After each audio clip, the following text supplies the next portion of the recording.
You're listening to Business Talk Radio, where we take business to the next level. Rapping with Dr. Jacalyn connects you with experts from all over the world to help you take charge of your career, your business, and your life. Rap along with us. Visit drjacalyn.com to learn how to become a guest or a sponsor. And now, the doctor is in.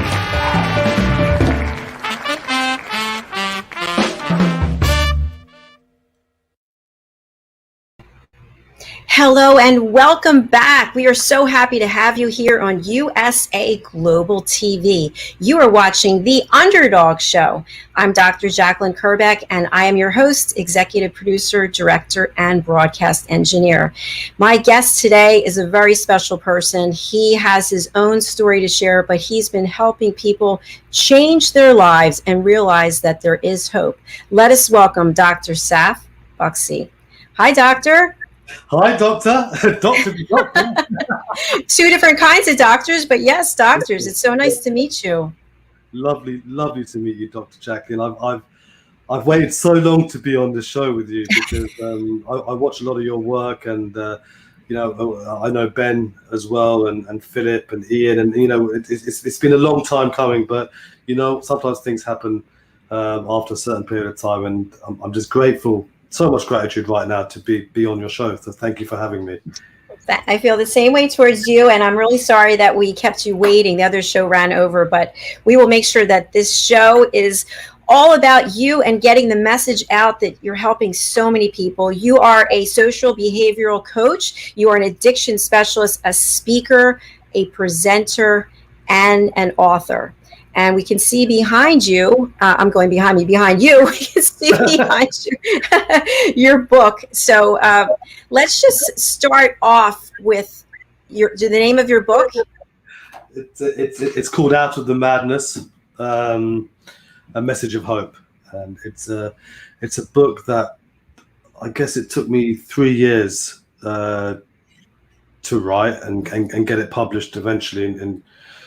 And it was a tough decision for me to write a book like this because it's basically my autobiography. And 90% of my life, if you like, is there. There's a 10% that's not there for personal reasons, but 90% of it is in there. And it's an interesting book. I've had a lot of great reviews, which I'm grateful for. I'm not an author by profession or a writer, but if there's one thing that I'm going to write about, it's myself, because I know myself best. And it's, as the subtitle is A Message of Hope, that's the reason why I wrote this book. It was never going to be a money-making venture for me. It was more of, helping people and to give them that message of hope, because there is a way out of addiction. There is a way out of trauma. There is a way out of challenges. You can come through anything. And that book and my story confirms that. So that's in a nutshell the reason for me writing that book. Well, thank you for sharing that with us. The fact that you didn't write it to make money, and that it's a very personal story. It's your story. So you have all these accolades and all these accomplishments and all these letters after your name, but you had a difficult journey that you had to go through in order to get to where you are today.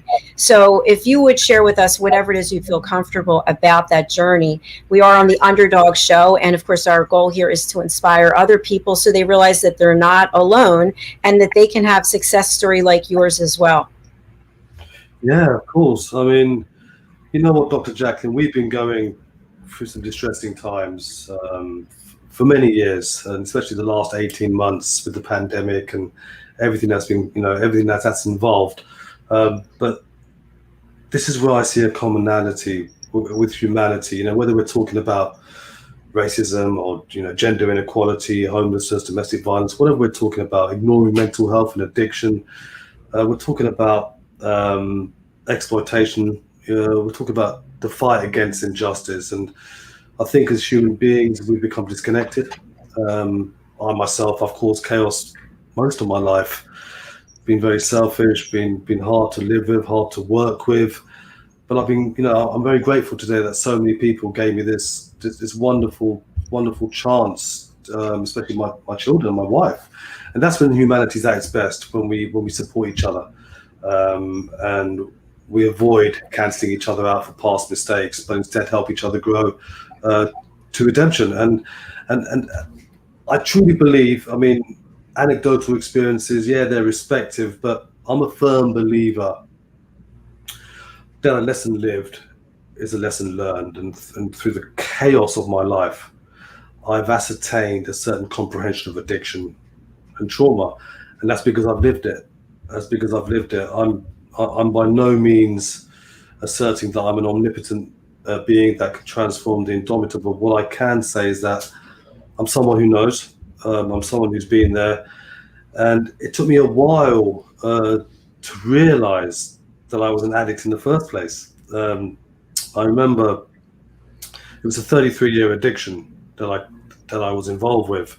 And I mean, we could talk about the trauma and the abuse that I went through. And I was adopted at birth, which I didn't know until I was 18. But I'd like to start, and I'm going to say it very briefly because obviously a lot of it's in the book, of course, but I think it's important to recognize that addiction or taking a drink or drug or doing something, whether it be a behavior that it's detrimental to your life, it's not always a choice, where people perceive someone who's taken a drug or whatever to be a choice. I guess initially it is, but there's got to be something missing in someone's life for them to turn to a drink or drug, or them to turn to gambling, or them to be a sex addict, if you like, or be be into pornography. There's got to be, addiction comes in many forms, of course.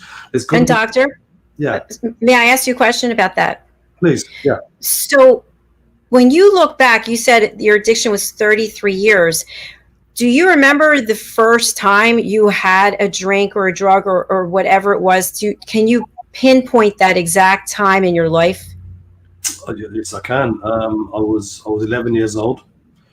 It was my first year at boarding school, which was 6 years of hell, really, on a daily basis. I experienced abuse on a daily basis, physical, mental, emotional, racial, sexual at times, every day for 6 years, from the ages of 11 to 17. And it was near the end of my first year at boarding school where, of course, I was enduring different types of abuse. And I turned to alcohol. And I remember going into the town centre in a beautiful county called Surrey, a little village called Frensham. It was where the school was. And the main part in Frensham was a place called Farnham. And myself and a couple of other lads, we went there and we got someone to get us alcohol. And it was my first drink, and it was a bottle of vodka. And I drank it neat. 4, 5, maybe 6 gulps. First drink ever. Did it. And I was unconscious for 9.5 hours. I was paralytic. It was my first of 2 stomach pumps. Nearly died. But when I took that drink, I felt alive. I felt something had happened to me. All the abuse that I'd gone through that year and was still going to go through, which I guess I knew was going to happen because I wasn't going to stop because I had a drink. But I felt free. I felt happy. I felt free, Dr. Jacalyn. You know, it's a difficult thing to put because it's the first time I'm away from my parents. I'm at boarding school. I've experienced all this in my first year. And then alcohol comes into my life, or I chose to have that drink. And when I drank that drink, I just felt, I felt beautiful. I'm not going to lie, it made me feel good. It made me feel wanted. It made me feel confident. And that was the first time I had a drink. And then it was a weekly occurrence thereafter. And then obviously that escalated. Thank you for sharing that, doctor. And you mentioned that you felt better. You felt alive. Is that because the pain, all the pain that you've been feeling from all the abuse, you were able to just push it down? I think, yes. I mean, at that time, and especially at that age, you don't think like that. Obviously, upon reflection, definitely. I mean, it goes further because I don't remember, but when the other two lads took me back to school, the headmaster saw me. I vomited on the headmaster. It was a private school, so they didn't want to expel me because it's a few £1,000s less for another student. They kept it all in themselves. Of course, now I realise that was to save the school's reputation.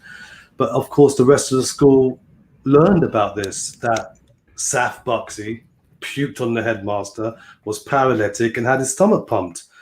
And from that day on, I was like the class clown, and I was accepted in some kind of way, and I was looked upon in a different light than I was throughout the first year as someone who's getting bullied. But the bullying still continued. The bullying and the abuse still continued. But the alcohol got me through what I was enduring, and it got me ready for the following week. So I started drinking on a weekly basis from the age of 11, and it was vodka. It all started with vodka, and it made me feel alive. It made me. It's difficult. It was a connection that I had. I always say it's not why the addiction, or let's not call it addiction. Let's call it bonding. Let's call it connection, and that's exactly what it was in my case. I was connecting with something that made me feel good, that made me feel wanted, that made me feel happy.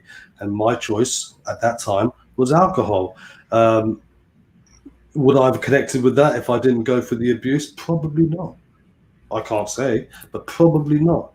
This was, and people call it a coping mechanism, people call it getting away, people call it escape. I call it a fantastic, awesome strategy. When I'm with my clients, I call it, when a client comes to me, Dr. Jacalyn, with an addiction, the first question I ask them is, what's good about it? And they look at me and thinking, well, why is he asking? There's nothing good about it. I go, there must be something good about it that makes you do it. And then we explore together, and usually it's some kind of trauma, or usually it's some kind of escape, or some kind of, it makes me feel relaxed. It takes away the anxieties. I go, here you go. So that's what's good about it. For me, that was what's good about it. It doesn't make it right, but that was a strategy that I used at that time to get through what I was going through. So I called it a brilliant strategy, but it was a very harmful strategy for many years.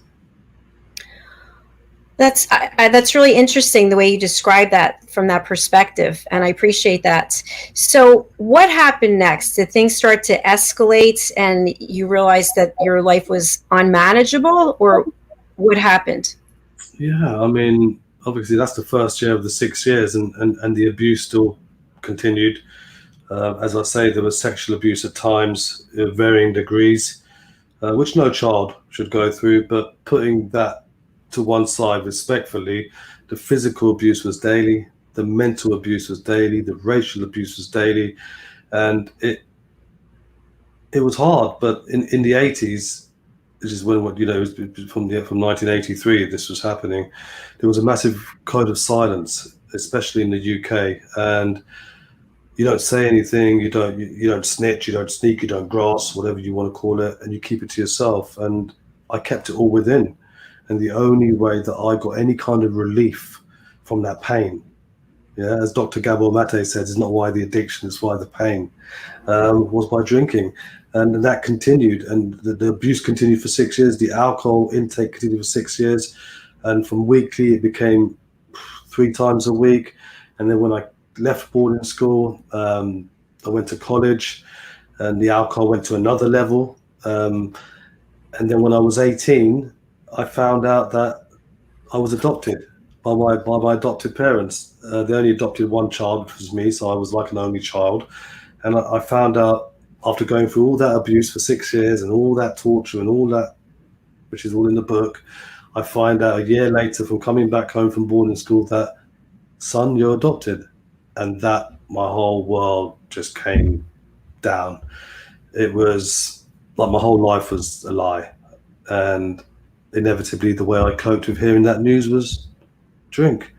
And I drank heavily and had my second stomach pump that night. So 2 stomach pumps in 7 years. And I tried some drugs that day, just dabbled in it, and it was I remember that night. It was a very sad day, hearing that news. It's like I've come through the abuse, come home, and then I hear this, and it was like, phew, how do I do it? It was more traumatic for me to hear that, and this is no reflection on my adopted parents, two of the most wonderful people you could ever wish for. Love me dearly, even though when I reflect back, I realise why certain things were a bit different. Well, I didn't look like them to start with.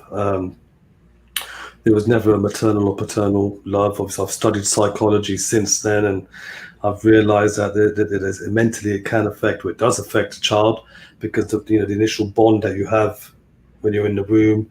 And my first abandonment was as soon as I was delivered, I was put into an incubator because I was 2.5 months premature, so I was never held in my birth mother's hands. And then I was in the incubator for a certain while, and then my second abandonment in a quick succession was with the adoptive family, and there was no maternal or paternal bond from them. There wouldn't be. So all this was going on, and I hadn't even reached 3 months yet, or whatever it is. So I know all that plays a part as well. People tell me, is addiction genetic? Is it environmental? Is it habit? Is it trauma? And the answer is I don't know. I don't know what it is. But what I do know is that you can come out of it, because I did. But it's a combination of many things, of course it is. But you can come out of addiction, because I came out of a 33-year addiction, and it is possible. Thank you, Doctor. I really appreciate your transparency and sharing your story. We need to take a break, but when we come back, I would love to find out from you, and I always wonder this when people share their story, as you're looking back over the past, what feelings or emotions come up for you today when you look back at that? So if that's okay, we'll come back on that. Of course. Look forward to it. Thank you. Fantastic. And we're going to watch a music video. I love to do this every week. It's really inspirational. It's called Heroes in Disguise. It's by a UK singer. Her name is Ilo, and the record label is Licorice Dragon Records. And you can buy her music over on iTunes. So let's take a listen to Ilo, and then we will be back with the good doctor here and hear more of his story. Stay with us. Thank you. Picture this, a life where you can leave your pain, a life where you can start again somehow. Picture this, a vision that can change a prayer, happy heart that's always there in the now. So don't be afraid of fear, you know, as long as we're still here, we can be anything larger than life, rise up from the ground. We can fall down over 10,000 times, then turn it all right back around. We never imagine how good life can be, but inside you and me we can see past these ghosts in the mirror. We're heroes in disguise,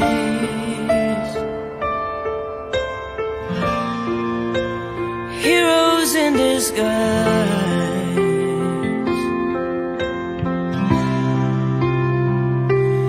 Picture this,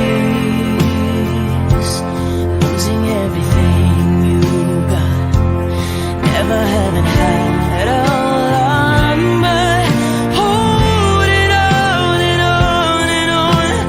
Don't be afraid to dream, 'cause we are so much closer than it seems. We can be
heroes in disguise.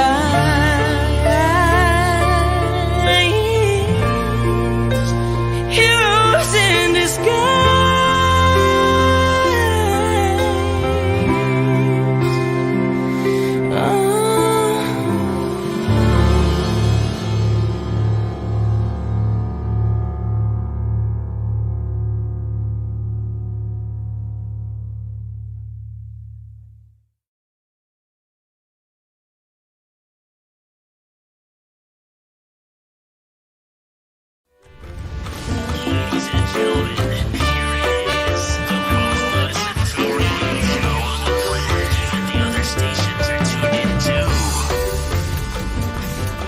You're listening to Business Talk Radio, where we take business to the next level.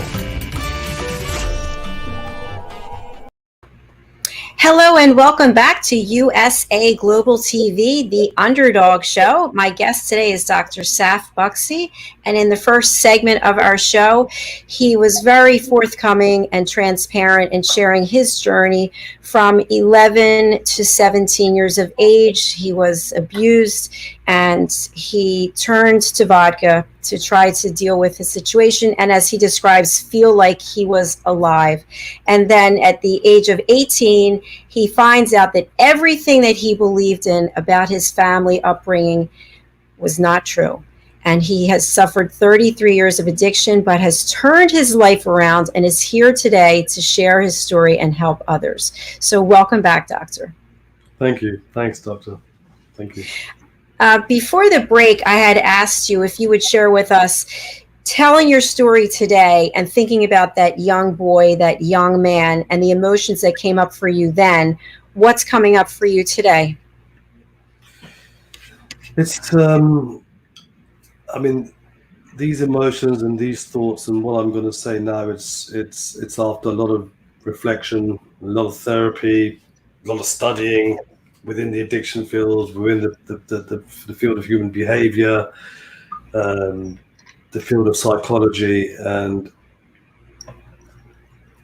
going to many support groups and basically learning and reading and being mentored by some of the biggest leaders in their field. And my response is this: if you're looking for happiness without sadness, or if you're looking for health without disease, if you're looking for harmony and cooperation and peace without disharmony and conflict, if you're looking for heaven without a hell, what that means is that you're living in your lowest level of your animal brain, which is the amygdala, and you're looking for that dopamine fix.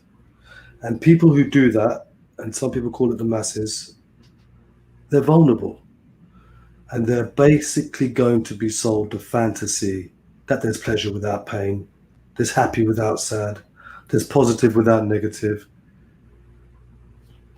But if you're striving, and these people are striving, if you're striving for a one-sided world, and many people are, and I call that a fantasy, the opposite is a nightmare.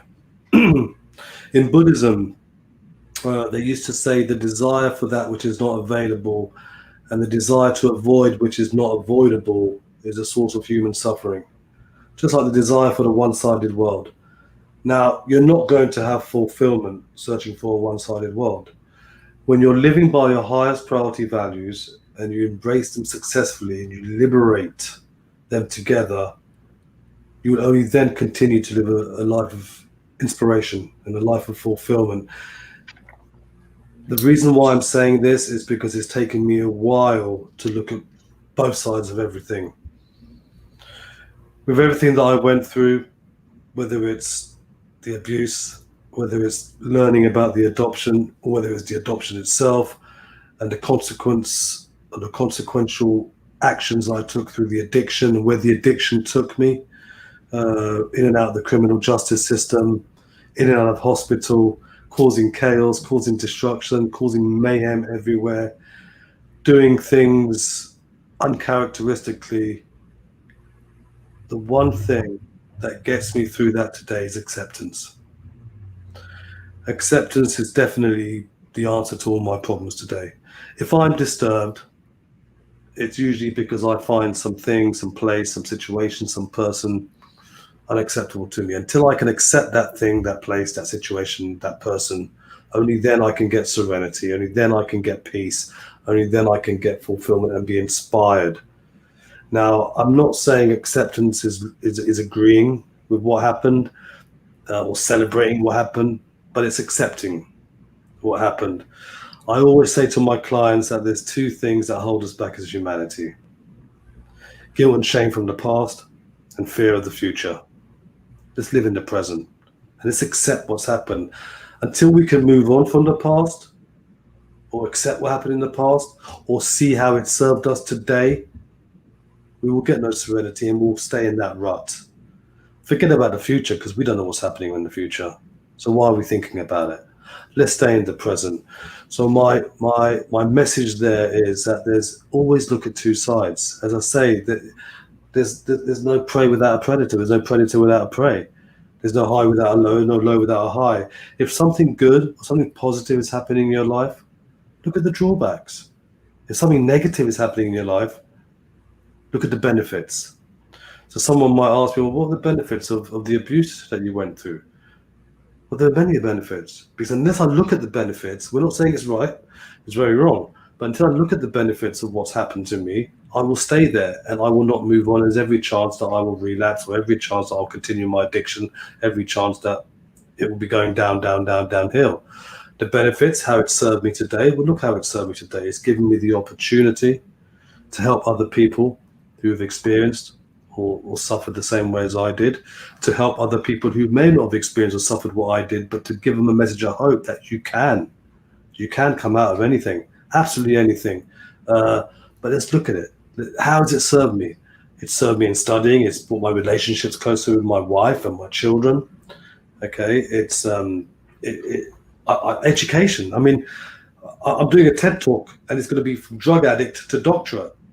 Like, I would never have, in my wildest dreams, thought that I would be honoured with a doctorate in humane letters. Never thought that. I never thought that I'd be doing a master's in addiction psychology. I never thought that I'd have I'd be on a Sky TV show. And I'm not saying this out of ego. I'm saying this out of, there is hope. You can get out of anything. I never thought that I'd be on Sky TV, which is the biggest network in Europe, I think, with my own show, being a lead host of a program called Men's Talk, speaking globally, Dr. Jacalyn, writing a book. All this is just remarkable. I would never have thought that. That is how it served me today.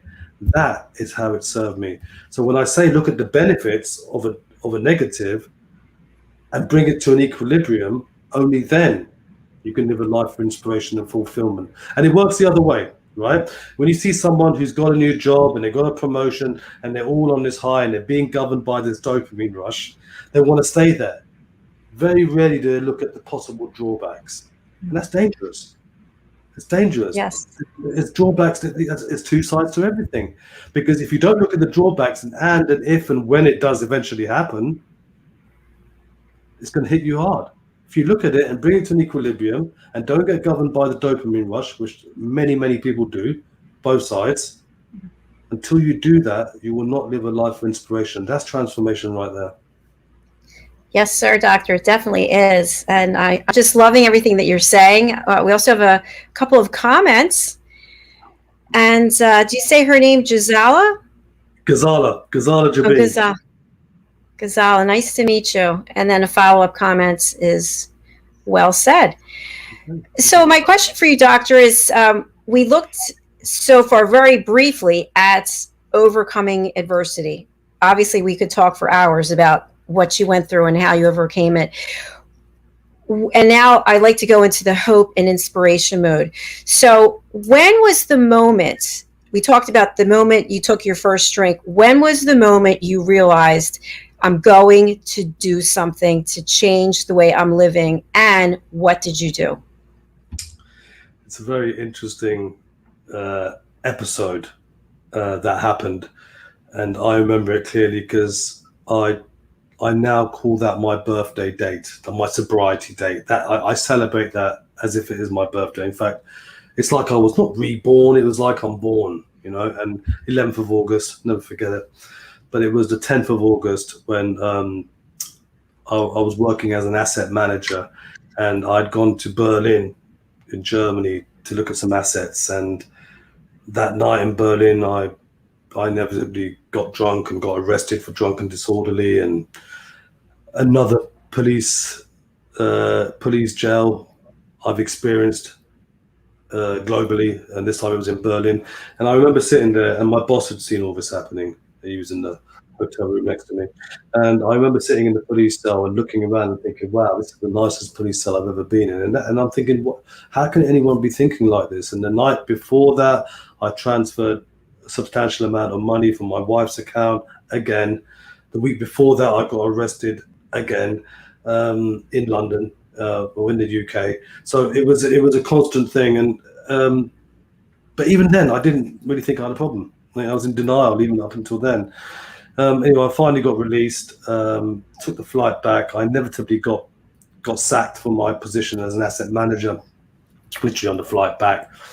And I came back home and I fell asleep, and I woke up, and my daughter, who didn't like me very much because of the disharmony and the chaos that I was causing the family, and I had done for many, many years, but especially that last year was I could name so many times where I was arrested, where I caused problems at home and did some really, really bad things. And she booked an appointment with the rehabilitation, alcohol, drug and services treatment place, and I went there, and reluctantly, but I went there. And I remember walking up those stairs with my wife. My brother-in-law was there, if I remember correctly, who'd visited us from abroad. And I remember walking up those stairs, and I had no desire to stop my lifestyle, no desire to stop drinking or taking drugs. I just did it to keep my family sweet, or as I say, flying the flag. And I went up those stairs and went into the room and met my key worker, Paula, again, a name that I can never forget. And I sat down, and that was when it happened. I don't know what happened. I just broke down for a good 15, 20 minutes, extremely tearful. And it was then when I knew that this wasn't rock bottom, because I hit many rock bottoms. I was just physically, emotionally done. I was just done. I was done. I was exhausted. I was absolutely broken. And that was it. That was when I realized that, you know what, this can't go on anymore. And I haven't touched a drink or a drug or gambled, which is one of my other vices, which I haven't spoken about. I haven't touched a drink, taken a drug, or gambled since that day, August 11th. So that was when I realized I was done. And so it's funny, because on my way to the center, I had no idea that I would stop. That didn't even come to my mind. In fact, I remember when and I want to say this quickly, Dr. Jacalyn, this is where addiction can take you. I remember when I overdosed quite badly, and I collapsed, and it was at a petrol station, gas station, forecourt, and I collapsed. And I remember waking up and people around me saying, "Stay down, the ambulance is coming." I took a cocktail of drugs, crystal meth, cocaine. I was obviously drinking loads of alcohol. I took amphetamine as well, and MDMA, and I was gone. And I remember waking up, seeing these people around me saying, "Stay down, the ambulance are coming." And I said, "What?" I got up, I got in my car, and I went straight to the dealer and got more drugs. That's the insanity. That's where it can take you. Then I didn't think I had a problem. On my way to this rehabilitation facility, I didn't think I had a problem. But when I got into that room, some people call it spiritual awakening. I don't know whatever you want to call it. All I know that was that moment, the first time in 33 years of addiction, that I believed that I was done, broken, exhausted, and I haven't looked back since, thankfully. My gosh, I'm so glad that you went through that day. And I'm wondering, for people that don't know, we watch this on television, right? People, there's an intervention or something happens, and then they slowly start to process where they are and how they want to move forward. But with all the drugs in your system, isn't it hard for your body to not crave having those drugs and the alcohol? Most definitely. And with regards to alcohol in particular, it's the only drug, believe it or not, it's the only drug that you can die from withdrawals. So someone who's a daily drinker, which I wasn't a daily drinker, and they were drinking half a bottle, one bottle a day, and my clients do, I advise for them not to just stop, because if they stop, they can go into withdrawals. If they go into withdrawals, that could get into seizures and fits, and that can be fatal.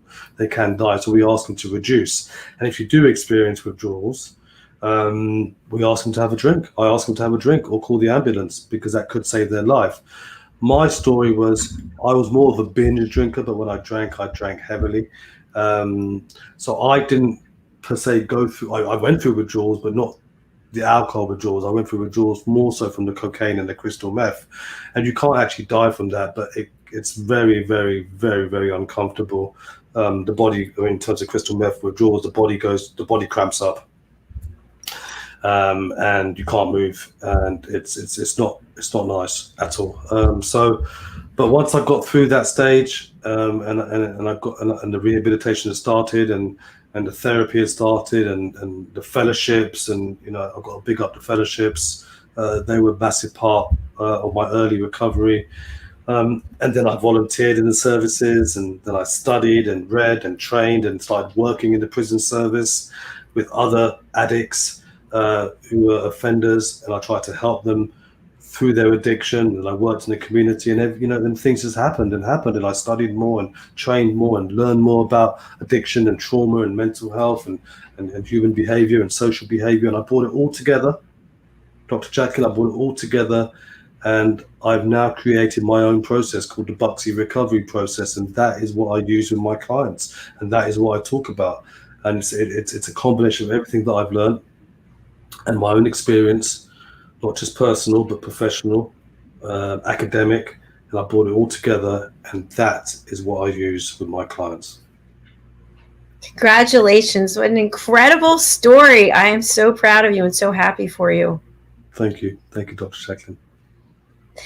So when we look at, there's all kinds of addictions, right? Are there certain addictions that your process is better for helping people, or can you help people regardless of what their addiction is? Yeah, I mean, my process is it can help anyone with addiction, but it's not just for addiction.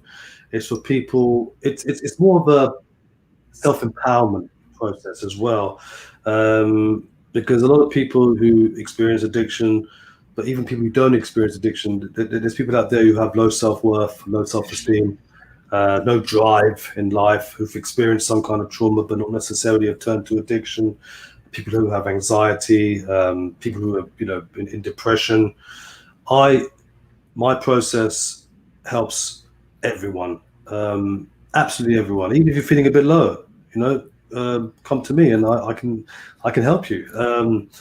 I don't guarantee I can cure you, but what I can guarantee is that I'll change your life forever, and you'll learn something new. And that is the beautiful thing about my process, the Buxy Recovery Process. It's something that it's different. I don't think there's a process like that out there. There are processes, modalities, and models that are similar, who have a little bit of everything, but I have absolutely everything in my process. And I am actually currently writing another book, which is just dedicated to my process, because I feel that it's a massive tool that people can use, whatever their issue is. But yes, addiction obviously is my speciality for many reasons, but so is trauma, and so is mental health. And I truly believe that this process can help people no matter what you're going through or what you've been through, because there is a way out. I'm living proof that I've come out of it.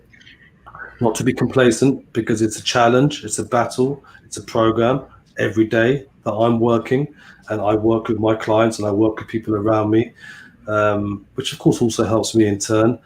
But my ultimate goal now is to help as many people as I can in any way which I can. And, you know, I'm in the process of opening up a new charity, which of course is something that's very close to my heart, which mainly helps children around the world, especially people in countries where they're experiencing war, and helping orphanages and orphans and education. There's so many things that I want to do out there in the world.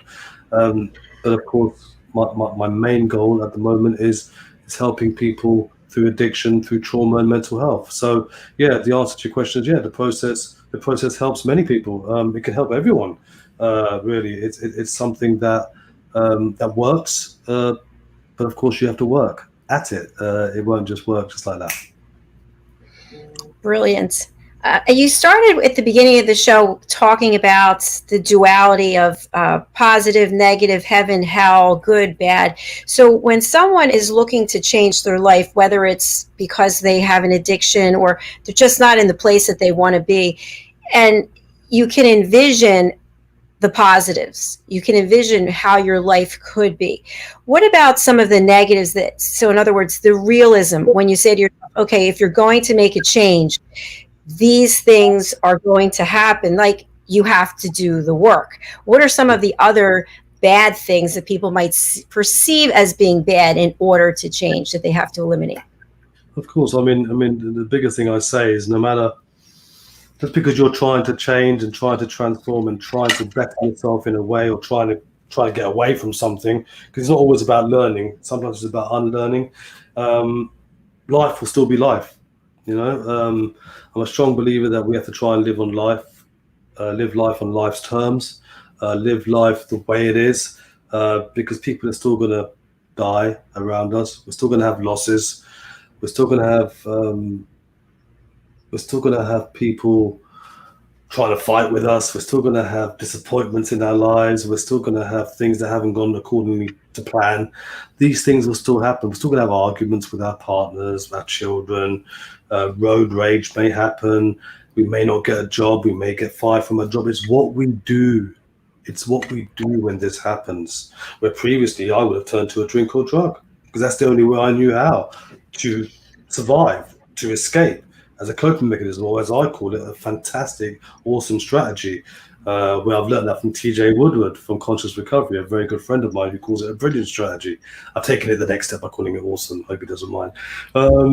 So always look at two sides of everything, because if something bad's happening in your life, let's look at the positives of what's going on, the benefits of what's going on. There's so many people out there, Dr. Jacalyn, and who have made very, very good money out of it and very successful careers out of it. And I'm talking in particular motivational speakers, and I think they're fantastic. You know, they motivate and they really, really inspire people, and that's fantastic. But very rarely do I hear people talk about the negative side of things. And it's like people try and run away from that. It's like people try to ignore that. They don't acknowledge that.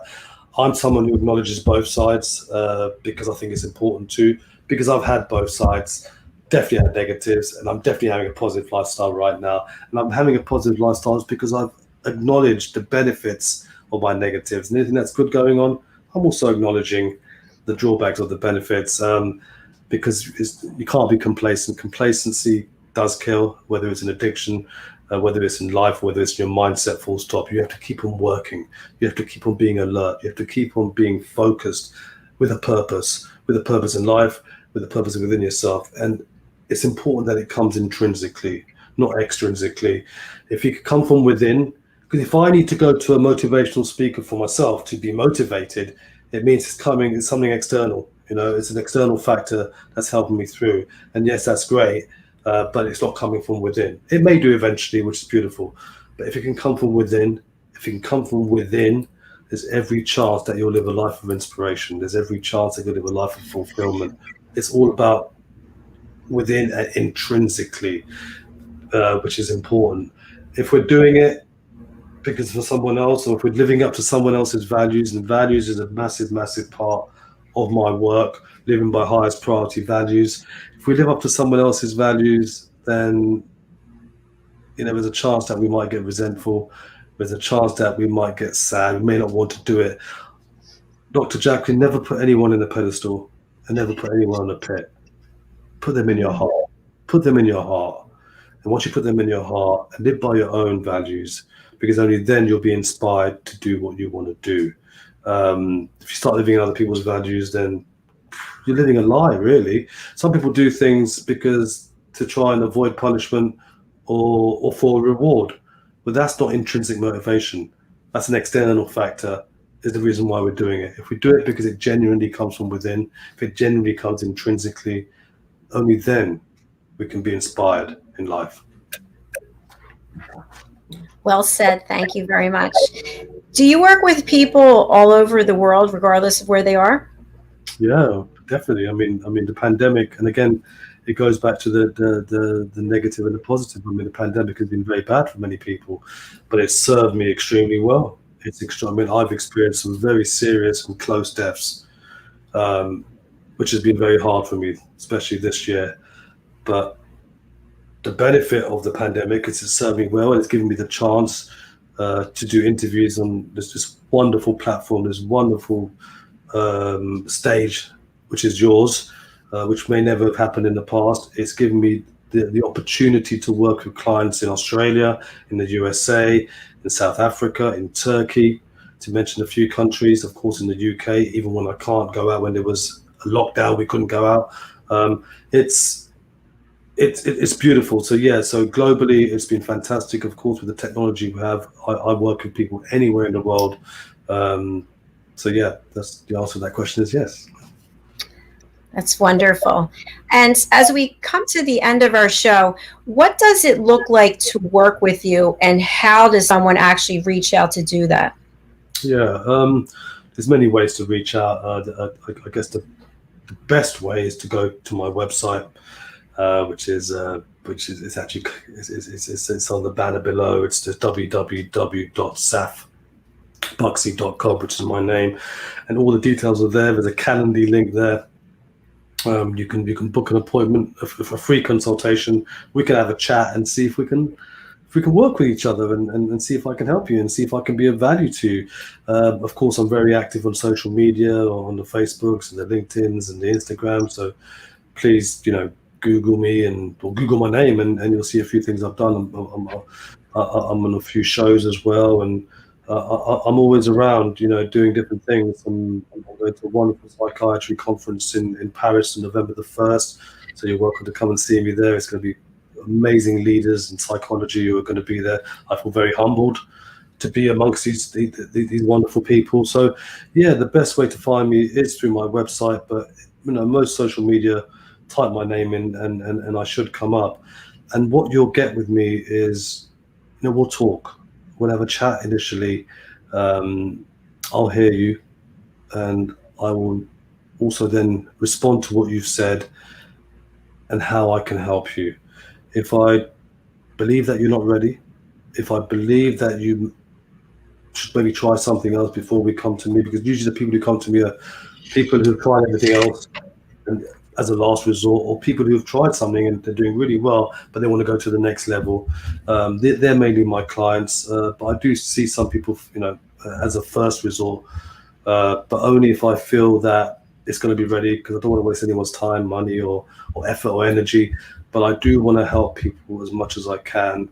So what have you got to lose? Give me a call, book an appointment with me on the website or on a Calendly link on any of the social medias, and we'll have a chat, and hopefully you'll get some value of it. Even if we don't work together, I'll always be there to advise you and help you as much as I can. So yeah, www.safbuxy.com. Thank you, Doctor. One more question is, if somebody is out there watching or listening and they're thinking, I'd really like to reach out, but I'm really nervous, I'm afraid, I feel guilty, I feel bad, I don't know what to do. What would you say to them? I would say to them, I totally understand that. I totally understand that. All I can promise you is I've been there. I know what it's like. I know how difficult and how frightening it can be to ask for help. I know it's probably one of the hardest things you might ever do, but I can assure you, if you can do it with me, because I know And it could be the best thing you've ever done, because I could change your life forever, and it could save your life as well. So try and give it a go. Give it a go. What have you got to lose? And if you want to do a Zoom call and you don't want to show your face, that's completely fine as well. If you want me to give you my number, I'll give you my number and we can chat on the phone. Whatever's comfortable for you, I will do what I can to try and accommodate you, just so you can give it a chance and hopefully have a life of inspiration thereafter. Oh, I love that. Thank you. That is so wonderful. So there's no reason not to reach out. Please do.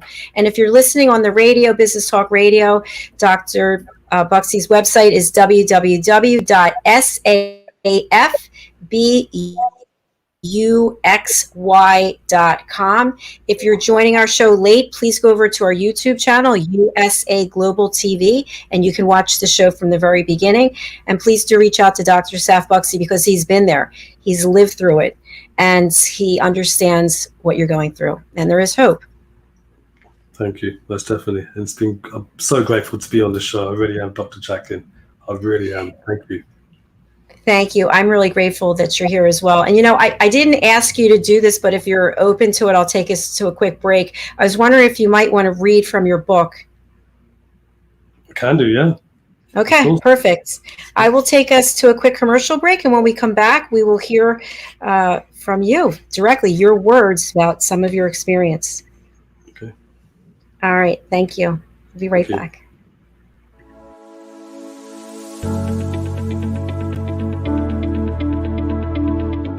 The session that we had with BCAT was really entertaining and enlightening. We were able to put together some very specific steps that we as individuals can take, and it was really fun to all come together and see sort of where we're going as a team and how we can all get there together.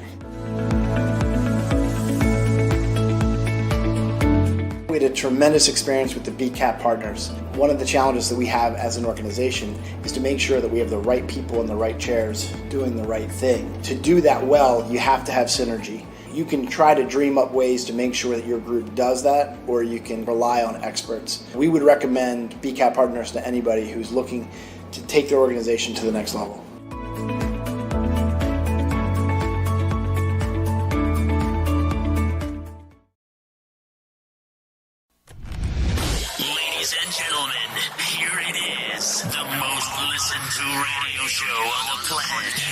Stations are tuned in too.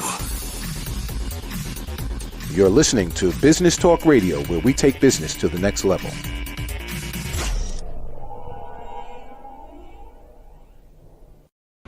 Hello and welcome back to USA Global TV and Business Talk Radio. You're watching The Underdog Show, and my guest is Dr. Saf Buxy, and I've asked him if he would like to read something from his book, which is a story that is very personal to him.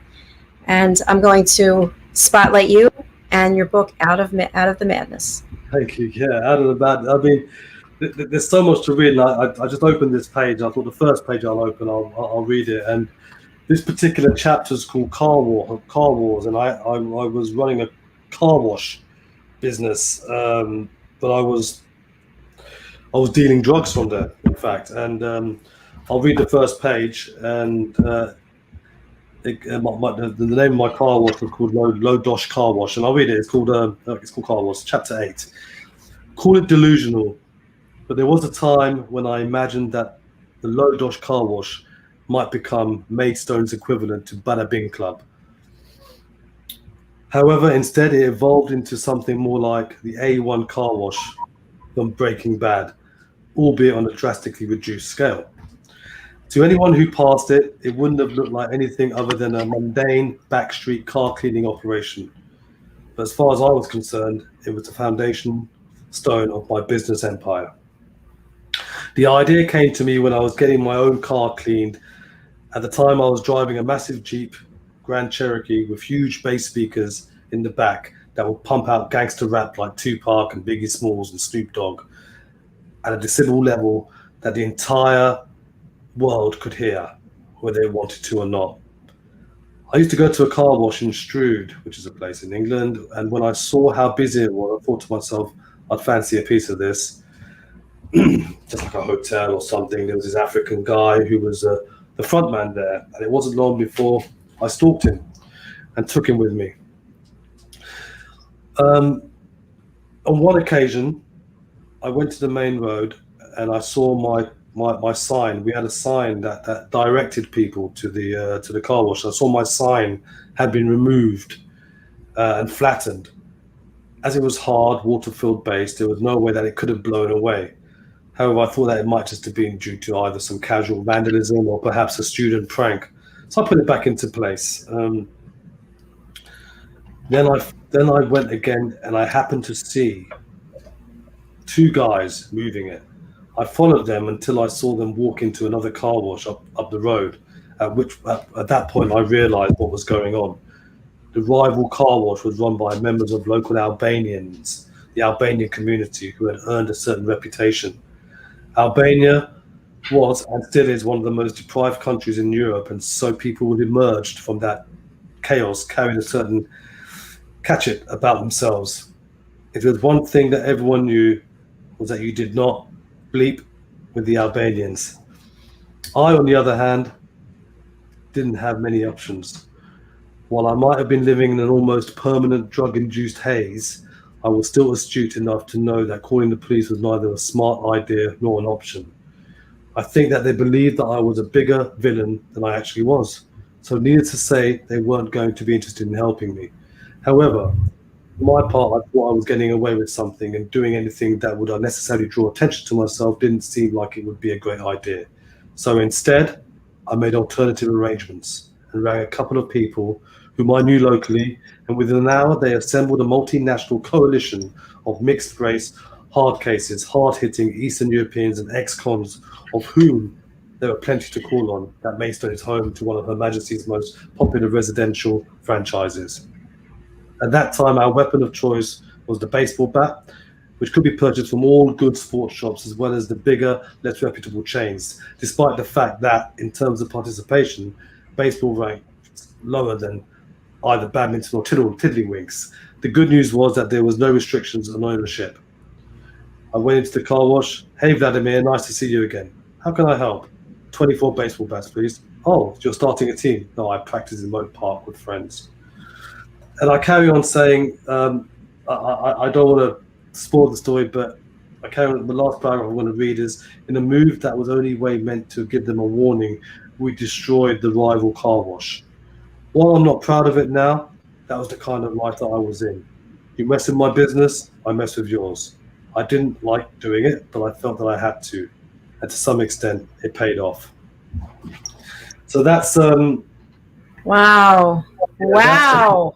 That's where the addiction and that lifestyle took me. Of course, there are other stories within the book that are probably more harrowing and more like, wow.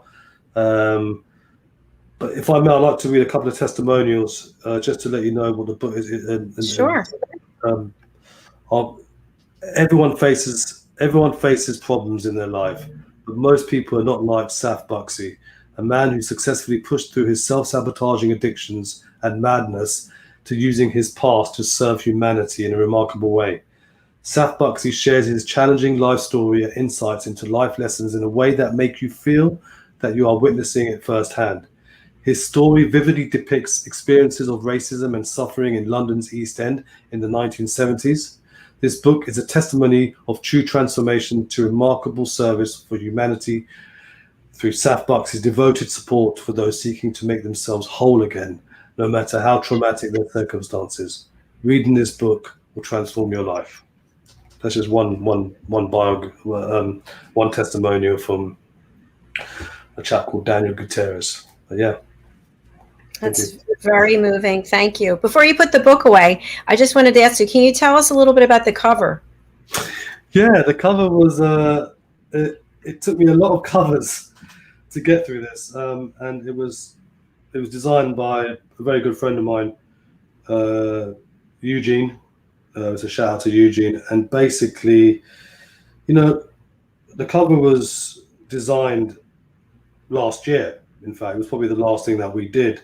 And we came up with this idea because we were in lockdown, and the title of the book is Out of the Madness.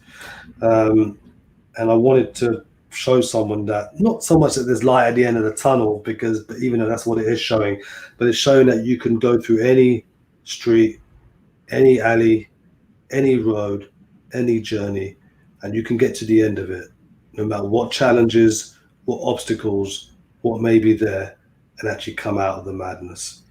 And that's the thinking behind this cover. And as you can see, there's drain holes all the way there, like there was in my life.